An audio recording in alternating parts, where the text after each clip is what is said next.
அரசியல் மேடை நேயர்களுக்கு அன்பு வணக்கம். இன்னைக்கு நம்ம பார்க்க போகிறது, நேற்று பாரத பிரதமர் திரு நரேந்திர மோடி அவர்கள் தமிழகம் வருகை, அதாவது கன்னியாகுமரிக்கு வந்து அங்கே பொதுக்கூட்டத்தில் கலந்து கொண்டார். அலைகடல் என திரண்ட கன்னியாகுமரி பொதுமக்கள், உங்களுக்கு எல்லாத்துக்குமே தெரியுங்க, ஆக்சுவலாகவே கன்னியாகுமரி வந்து எப்போவுமே தேசியத்தின் பக்கம் நிற்கக்கூடிய மக்கள் வாழ்கின்ற ஊர். அதை பற்றி தாங்க நம்ம இந்த வீடியோவில் பார்க்க போகிறோம். அதற்கு முன்னாடி மார்ச் 18ஆம் தேதி கோவையில் நடக்க உள்ள ரோட் ஷோ, பிரதமரின் ரோட் ஷோங்க. அந்த ரோட் ஷோவுக்கு மறுப்பு தெரிவித்து அனுமதி மறுத்திருக்கிறது நம்ம தமிழ்நாடு காவல்துறை. இதற்காக உச்சநீதிமன்றத்தில் வழக்கு தொடர்ந்து உச்சநீதிமன்றம் உடனே தீர்ப்பளித்திருக்கிறது. என்ன தீர்ப்பளித்திருக்கிறது அப்படின்னு பார்த்தீங்கன்னா, ரோட் ஷோவுக்கு அனுமதி கொடுத்து உச்சநீதிமன்றம் தீர்ப்பளித்திருக்கிறது. ஸோ மார்ச் 18 கோவையில் 4 கிலோமீட்டருக்கு ரோட் ஷோ நடக்க போகிறது. பிரதமரின் ரோட் ஷோ. அரசியல் களம் சூடு பிடித்திருக்கிறது. அதுவும் தென்முனையில், நாட்டின் தென்முனையில் இருந்து சூடு பிடித்திருக்கிறது அப்படின்னு தாங்க சொல்லலாம். அந்த பொதுக்கூட்டத்தில் முதலில் பேசிய பாஜக மாநில தலைவர் திரு அண்ணாமலை அவர்கள், யாரும் அறிந்திராத விஷயம், அதாவது இப்போ இருக்கக்கூடிய இளைஞர்கள் அறிந்திராத விஷயத்தை பகிர்ந்திருக்கிறார். என்னன்னு பார்த்தீங்கன்னா, பாரத பிரதமர் திரு நரேந்திர மோடி அவர்களும் யாத்திரை மேற்கொண்டிருக்கிறார். அதுவும் எக்தா யாத்திரை. எக்தா யாத்திரைனா ஒற்றுமை யாத்திரை அப்படின்னு ஒரு யாத்திரையை மேற்கொண்டிருக்கிறார். அந்த யாத்திரையை கன்னியாகுமரியில் இருந்து பாரத பிரதமர் திரு நரேந்திர மோடி அவர்கள் மேற்கொண்டிருக்கிறார். ஜம்மு காஷ்மீர் வரை அந்த யாத்திரை நடந்திருக்கிறது. அது மட்டுமல்லாமல் சுவாமி விவேகானந்தர் அவர்களையும் சுட்டி காட்டி மாநில தலைவர் திரு அண்ணாமலை அவர்கள் பேசியிருக்கிறார். அந்த காணொலியை கேட்டுவாங்க. அன்பார்ந்த பெரியோர்களே, தாய்மார்களே, நம்முடைய பாரத பிரதமர் ஐயா நரேந்திர மோடி அவர்கள் தனக்கு மிக பிடித்தமான இந்த மண்ணிற்கு வந்திருக்கின்றார். கன்னியாகுமரி மண்ணையும் நம்முடைய பாரத பிரதமர் நரேந்திர மோடி அவர்களையும் யாராலும் பிரித்து பார்க்க முடியாது. இங்கிருந்து 3 கிலோமீட்டர் தூரத்தில் 1991 டிசம்பர் 11ஆம் தேதி இதே நரேந்திர மோடி இங்கிருந்து 3 கிலோமீட்டர் தூரத்தில் ஐயா டாக்டர் முரளி மனோகர் ஜோஷி அவர்களோடு இணைந்து இந்தியாவுடைய ஒற்றுமைக்காக ஏக்தா யாத்திரை, ஒற்றுமை யாத்திரை இங்கிருந்து ஆரம்பித்தார். அப்ப உங்களுக்கு தெரியும் இந்தியாவுடைய நிலைமை எப்படி. வாக்கு வங்கி அரசியலுக்காக நடத்தி கொண்டிருக்கக்கூடிய காங்கிரஸ் ஆட்சியில வேறு வேறு கட்சிகள் இந்திய அரசியல் இருந்த பொழுது இந்தியாவை துண்டாடி கொண்டிருந்தார். காஷ்மீராக இருக்கட்டும், பஞ்சாபாக இருக்கட்டும், இந்தியாவுடைய எந்த மாநிலமாக இருக்கட்டும், பிரிந்து கிடந்தது. மக்களுக்குள்ளே வேற்றுமை உணர்வு.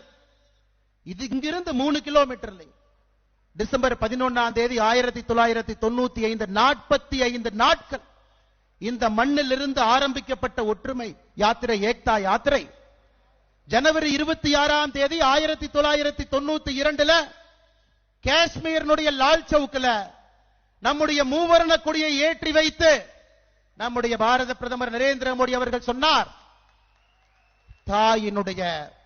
என்னுடைய தாயினுடைய பாலை குடித்து வளர்ந்த இந்த மனிதன் யாருக்கும் பயப்பட மாட்டான் என்று லால் சவுக்கிலே நம்முடைய மூவர்ண கொடியை ஏற்றி காண்பித்தார் அங்கிருந்த தீவிரவாதிகளுக்கு. மிகப்பெரிய சொந்தம். கன்னியாகுமரியினுடைய மக்கள் உங்களுடைய மண்ணின் மைந்தனாக பாரத பிரதமர் நரேந்திர மோடி அவர்களை கொண்டாடி கொண்டிருக்கின்றீர்கள். அதே மண்ணிற்கு இன்னைக்கு பிரதமர் அவர்கள் மிகப்பெரிய உறுதிமொழியோடு வந்திருக்கின்றார். இன்னைக்கு அவர்கள் சொல்வது விக்ஷித் சங்கல்ப் யாத்ரா என்று சொல்ல. ஏக்தா யாத்திரை இங்கிருந்து ஆரம்பித்தாங்க. இத்தனை ஆண்டுகள் கழித்து இந்தியாவுடைய பிரதமராக நம்முடைய நாட்டை வல்லரசு நாடாக மாற்றுவதற்கு 2047 முடியும் பொழுது இது ஒரு மிகப்பெரிய வல்லரசு நாடாக மாற வேண்டும். அதற்காக 3வது முறை மறுபடியும் நாம் வாய்ப்பளிக்க, நீங்கள் வாய்ப்பளிக்க தயாராக வந்திருக்கின்றீர்கள். இது போன்ற அரசியல் தலைவர் கண்ணு கெட்டிய தூரம் வரைக்கும் இல்லைங்க. குடும்ப கட்சிகள், ஊழல் கட்சிகள் மக்களை கொள்ளையடித்து தன்னுடைய குடும்பத்தில் இருக்கக்கூடிய அவர்களுடைய குழந்தைகள் ஆட்சி கட்டலுக்கு வர வேண்டும் என்று துடிக்கக்கூடிய இந்தியா கூட்டணி. மக்களே என்னுடைய குடும்பம், 142 கோடி இந்தியர்களே என்னுடைய குடும்பம் என்று சொல்லி மோடியின் குடும்பமாக, மோடியின் பரிவாராக, மோடியினுடைய தம்பிகளாக, மோடியினுடைய தங்கைகளாக இங்கே வந்திருக்கின்றோம் சகோதர சகோதரிகள்.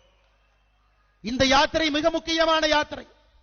விக்சித் சங்கல்ப் யாத்திரை அடுத்த 25 ஆண்டுகளுக்கான கனவோடு நம்முடைய பாரத பிரதமர் நரேந்திர மோடி அவர்கள் வந்திருக்கின்றார். அதனால்தான் சகோதர சகோதரிகளே, 400 என்கின்ற நம்முடைய இலக்கு ஒரு வெறும் வாய்ச்சொல் கிடையாது. 2024 பாராளுமன்ற தேர்தல் முடிந்து உங்களுடைய ஆசையோடு நம்முடைய பாரத பிரதமர் நரேந்திர மோடி அவர்கள் 3வது முறையாக ஆட்சி கட்டளை அமரும் பொழுது 400 என்பது வெறும் வார்த்தை இல்லை, அது இந்திய மக்களுடைய உணர்வு. காஷ்மீரிலிருந்து கன்னியாகுமரி வரை அனைத்து இடத்திலும் கூட பாராளுமன்ற உறுப்பினர்கள் நம்முடைய தேசிய ஜனநாயக கூட்டணியிலிருந்து 370க்கும் மேற்பட்ட நம்முடைய பாராளுமன்ற உறுப்பினர்கள் பாரதிய ஜனதா கட்சியிலிருந்து அசைக்க முடியாத ஆளுமை மிக்க உலகத்தினுடைய வல்லரசாக இந்த நாட்டை மாற்றக்கூடிய காலகட்டத்தில் நாம் நின்று கொண்டிருக்கின்றோம் சகோதர சகோதரிகள். அதற்காக நம்முடைய பாரத பிரதமர் நரேந்திர மோடி அவர்கள் கன்னியாகுமரிக்கு வந்திருக்கிறார். இதே கன்னியாகுமரிக்கு இன்னொரு மனிதனும் வந்தான். இங்கே இருக்கக்கூடிய மனிதனுடைய பெயர் நரேந்திர மோடி. 1892 டிசம்பர் 24ஆம் தேதி நரேந்திர தத்தா என்கின்ற மனிதனும் இதே இடத்துக்கு வருகின்றான். அந்த மனிதன் எட்டி பார்க்கின்றான். அங்கே இருக்கக்கூடிய பாறை என்ன, அந்த பாறைக்கு எப்படி செல்வதென்று சுற்றில் இருந்த மனிதர்கள் சொன்னார், அந்த பாறைக்கு செல்ல வேண்டும் என்றால் கடலிலே குதித்து நீந்தி செல்ல வேண்டும் என்று சொன்னார். நரேந்திர தத்தா என்கின்ற மனிதன் கடலிலே குதித்து பாறையை நோக்கி நீந்தி சென்று டிசம்பர் 24, டிசம்பர் 25, டிசம்பர் 26, 1892 அந்த பாறையின் மீது அமர்ந்து கடு தவம் செய்து தான் யார், தன்னுடைய நாடு எப்படிப்பட்ட நாடு, தன்னுடைய மதம் எப்படிப்பட்ட மதம் என்பதை உணர்ந்தார். அந்த நரேந்திர தத்தா சுவாமி விவேகானந்தாக மாறினார். நரேந்திர மோடி விஸ்வகுரு நரேந்திர மோடியாக மாறி மக்களுடைய வளர்ச்சிக்காக, இந்திய நாட்டினுடைய வளர்ச்சிக்காக அசைக்க முடியாத சக்தியாக இந்த நாட்டை மாற்ற வேண்டும் என்பதற்காக வந்திருக்கக்கூடிய நம்முடைய பாரத பிரதமர் நரேந்திர மோடி அவர்களை உங்கள் அனைவரின் சார்பாக மறுபடியும் வருக வருக என்று வரவேற்று, தன்னுடைய வாழ்க்கை முழுவதுமே ஒரு தவமாக சங்கல்பமாக இன்னைக்கு ஒரு ஞானியாக மாறி வந்திருக்கின்றார்கள். நண்பர்களே, எத்தனை பேருக்கு தெரியும், எத்தனை பேருக்கு தெரியும் சாமி விவேகானந்தா சிக்காகோவுக்கு சென்று விட்டு வந்த பிறகு 1897 ராமகிருஷ்ணா மிஷன் ஆரம்பிச்சாங்க. எத்தனை பேருக்கு தெரியும் இங்கே அமர்ந்திருக்கக்கூடிய ஒரு ஏழை தாயினுடைய மகன் குஜராத்தில் 1950 ஒரு டீ விற்கக்கூடிய ஒரு சாதாரண குடும்பத்தில் மகனாக பிறந்து 5 வீட்டில பாத்திரம் கழுவி தன்னுடைய குழந்தைகள் நன்றாக இருக்க வேண்டும் என்பதற்காக தன்னை வருத்திக் கொண்டு வாழ்ந்த தாயினுடைய புதல்வனாக இருந்த இந்த மனிதன் ஒரு சங்கல்பவாதியாக மாறி, இந்த மனிதனும் அதே முடிவை எடுத்தார். ராஜ்கோட்டில் இருக்கக்கூடிய ராமகிருஷ்ணா மிஷனுக்கு இந்த மனிதர் சென்றார். நான் ஞானியாக மாறிவிடுகின்றேன், நான் ஒரு ஞானியாக மாறிவிடுகின்றேன் என்று ராஜ்கோட்டுக்கு இந்த மனிதர் சென்றார். அங்கே இருந்த சுவாமி அஸ்வஸ்தானந்தா சாமி சொன்னாரு நம்முடைய மோடி அவர்களை பார்த்து, நான் சொல்வது 50 ஆண்டுகளுக்கு முன்பு, மகனே, உன்னுடைய வாழ்க்கை என்பது இந்த நாட்டிற்காக நீ ஞானியாக மாறி தனிமைப்படுத்துவதற்காக நீ பிறக்கவில்லை, நாட்டிற்கு சேவை செய்வதற்காக பிறந்திருக்கின்றாய் என்று ராஜ்கோட் ராமகிருஷ்ணா மிஷனிலிருந்து திருப்பி அனுப்பப்பட்டார் அந்த நரேந்திர மோடி. 2வது முறையும் செல்லுகின்றார், மறுபடியும் ராமகிருஷ்ணா மிஷனுக்கு ஞானியாக வேண்டும் என்று 2வது முறையும் திரும்பி அனுப்பப்பட்டார். நரேந்திர மோடி அவர்கள் இன்னைக்கு 142 கோடி மக்களை வழிநடத்தக்கூடிய ஞானியாக, விஸ்வகுருவாக, நம்முடைய குடும்பமாக இந்த நாட்டை அடுத்த கட்டம் எடுத்துச் செல்லக்கூடிய வல்லமை மிக்க தலைவராக, விஸ்வகுருவாக நம்முடைய மண்ணிற்கு வந்திருக்கின்றார். உங்கள் அனைவரின் சார்பாக நம்முடைய மோடி அவர்களை வருக வருகின்ற மற்றும் வரவேற்று, அடுத்து பார்த்தீங்கன்னா பாரத பிரதமர் திரு நரேந்திர மோடி அவர்கள் பேசியிருக்கிறார். முதல்ல வந்தோடனே, எனது அன்பார்ந்த தமிழ் சகோதர சகோதரிகளே வணக்கம் அப்படின்னு சொல்லி உரையை தொடங்கிய பாரத பிரதமர் திரு நரேந்திர மோடி அவர்கள் நாட்டின் தென்முனையிலிருந்து, அதாவது கன்னியாகுமரியிலிருந்து உருவாகியுள்ள இந்த அலை ஒரு மிகப்பெரிய மாற்றத்தை உருவாக்க போகிறது அப்படின்னு பேசியிருக்கிறார். பாரத் மாதா கி, பாரத் மாதா கி. ஏன அன்பார்ந்த தமிழ் சகோதர சகோதரிகளே வணக்கம். आज कन्याकुमारी से देश के इस दक्षिणी छोर से जो लहर उठी है, ये लहर बहुत दूर तक जाने वाली है। अभी अन्नामलाई बड़े विस्तार से बता रहे थे। मैं 1991 में एकता यात्रा लेकर कन्याकुमारी से कश्मीर गया था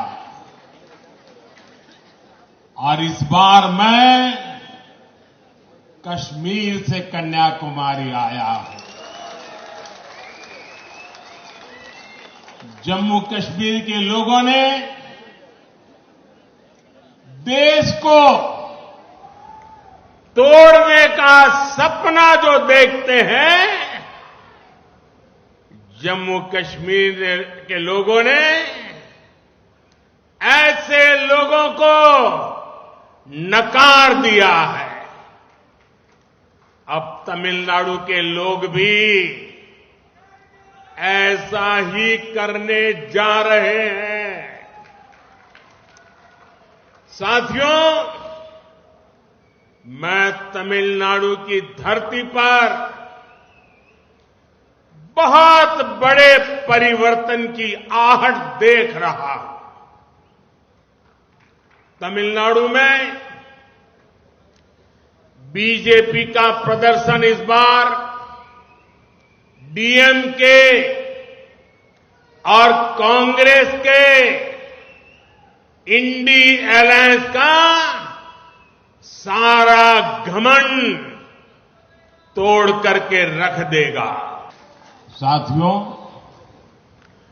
डीएमके और कांग्रेस का इंडी अलायंस कभी भी तमिलनाडु को विकसित नहीं बना सकता। इन लोगों की हिस्ट्री घोटालों की है। इन लोगों की राजनीति का आधार लोगों को लूटने के लिए सत्ता में आना है। அடுத்து பார்த்தீங்கன்னா ஒரு புறம் பாஜகவின் மக்கள் நலத்திட்டங்கள் இருக்கிறது, மறுபக்கம் இண்டி கூட்டணிக்கு கோடிக்கணக்கான ஊழல்கள் இருக்கிறது என அதை பட்டியலிட்ட நமது பாரத பிரதமர் திரு நரேந்திர மோடி அவர்கள் அந்த காணொளியை பார்த்துட்டு வாங்க. एक तरफ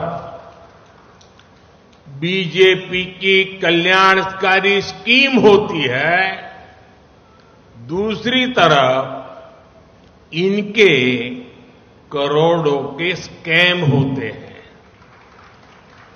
हमने ऑप्टिकल फाइबर और 5G दिया, हमारे नाम पर डिजिटल इंडिया स्कीम है, इंडी अलायंस के नाम पर लाखों करोड़ रुपए का 2G का स्कैम है और डीएमके उस लूट की सबसे बड़ी हिस्सेदार थी।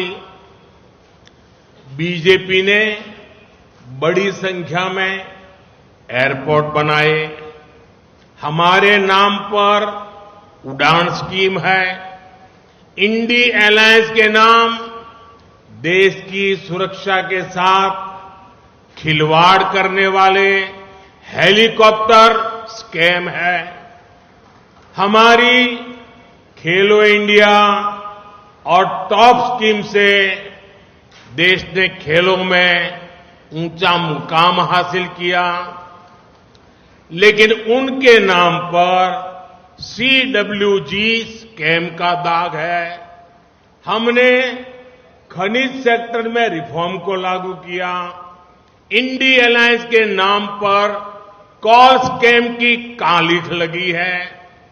ये लिस्ट बहुत लंबी है और यही इंडी अलायंस की सच्चाई है। साथियों, कन्याकुमारी ने हमेशा बीजेपी को भरपूर प्यार दिया है। और इसलिए यहां की डीएमके कांग्रेस गठबंधन कन्याकुमारी के लोगों को सजा देने का कोई मौका नहीं छोड़ती। आप एक के बाद एक इनकी हरकतें देखिए। 20 साल पहले अटल जी ने नॉर्थ साउथ कॉरिडोर की नींव रखी थी। इस कॉरिडोर के कन्याकुमारी नारिकुलम ब्रिज का काम इन लोगों ने इतने वर्षों तक लटका कर रखा। 2014 में जब हमारी सरकार आई तब हमने उसे पूरा किया। कन्याकुमारी और तिरुवनंतपुरम 4 लेन रोड भी यहां की सरकार बनने नहीं दे रही थी। हमें इसके लिए अतिरिक्त फंड देना पड़ा, तब ये काम शुरू हो पाया।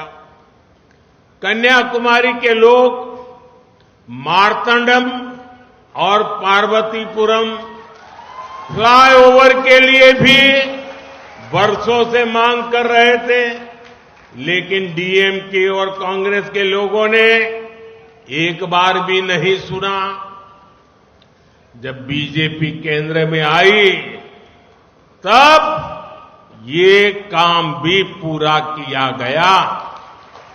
यहां लोग 40 साल से डबल रेल ब्रिज का भी सपना देख रहे थे, उसे भी इन्होंने पूरा नहीं होने दिया।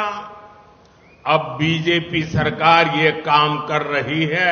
அடுத்து வந்து பாத்தீங்கன்னா நேத்து நடந்த பொதுக்கூட்டத்திலோட ஹைலைட் சொல்றேன். ஹைலைட்டான விஷயமே இதுதான். என்னன்னு பாத்தீங்கன்னா ஏஐ டெக்னாலஜியை பற்றி பாரத பிரதமர் திரு நரேந்திர மோடி அவர்கள் விளக்கி இருக்கிறார். அதை எக்ஸ்பிளைன் பண்ணும் தமிழில். அப்பொழுது டிரான்ஸ்லேட்டர் எக்ஸ்பிளைன் பண்ணும்போது நிறுத்துங்க, அண்ணாமலையை எக்ஸ்பிளைன் பண்ண சொல்லுங்க அப்படின்னு பாரத பிரதமர் திரு நரேந்திர மோடி அழைக்க, அண்ணாமலை அவர்களோ அனைவரையும் வியக்க வைத்து விட்டார். என்னன்னு பார்த்தீங்கன்னா பிரதமர் அங்கே ஹிந்தியில் பேச பேச அப்படியே உள்வாங்கி உடனே தமிழில் டிரான்ஸ்லேட் பண்ணுறாரு மாநில தலைவர் திரு அண்ணாமலை அவர்கள். என்ன ஒரு அறிவுன்னு பாருங்க. ஒன்றை புரிந்து கொள்ளுங்கள், நாம் அனைவரும் நம் பிள்ளைகளை அண்ணாமலை அவர்களைப் போல அறிவாளியாகவும் வீரனாகவும் வளர்க்க வேண்டும். நம் பிள்ளைகள் அதிகம் படிக்க வேண்டும். முதல்ல அந்த காணொலியை பார்த்துட்டு வாங்க. அந்த ஃப்ளாஷ் லைட்லாம் எடுத்து காட்ட சொல்லி மக்களை எப்படி அவர் டிரான்ஸ்லேட் பண்ணுறாரு, அவரோட அறிவை கூர்ந்து கவனியுங்கள். உங்கள் பிள்ளைகளுக்கும் போட்டு காட்டுங்கள், படிக்க சொல்லுங்கள். அந்த காணொலியை பார்த்துட்டு வாங்க. அண்ணாமலை அவர்கள் அது எப்படின்னு உங்களுக்கு இப்ப அதை விளக்குவார்.